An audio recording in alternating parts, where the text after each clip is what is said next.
Hazrat Sahal bin Sa'ad radiyallahu anhu says that a woman came to Allah's Apostle sallallahu alaihi wasallam and submitted, O Allah's Apostle sallallahu alaihi wasallam, I have come to you in order to present myself to you. So Allah's Apostle sallallahu alaihi wasallam cast his glance at her and viewing her from top to toes, lowered his head down. When she found that no decision was taken about her, she sat down.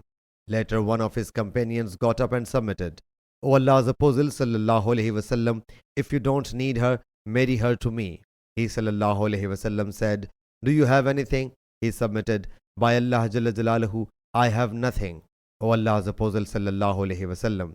He sallallahu alaihi wasallam said, Go to the members of your family and see, perhaps you may find anything.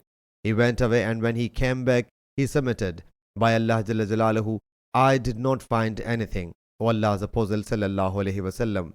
He sallallahu alaihi wasallam said, Search again, perhaps you may find an iron ring.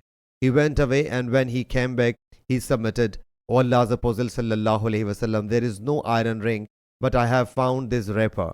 Hazrat Sahal bin Sa'ad radiyallahu anhu says that man did not have even a sheet. He said, Half of it is for this woman. Allah's Apostle sallallahu alaihi wasallam said, What will she make of your wrapper? If you put on it, nothing will remain for the woman, and if she put on it, nothing will remain for you. So that man sat down and sat for a long time in his company. He then got up, and Allah's Apostle sallallahu alaihi wasallam saw him going, turning his back. So he sallallahu alaihi wasallam passed orders, and he was summoned back. When he came, he sallallahu alaihi wasallam said, How much Quran do you have retained? He submitted, I have memorized such and such chapters and counted them. He sallallahu alaihi wasallam said, Have you learnt them by heart? He submitted, Yes. He sallallahu alaihi wasallam said, Okay, I have married you to her for the sake of the Quran you have learnt. Sahih Bukhari, Hadith number 5030.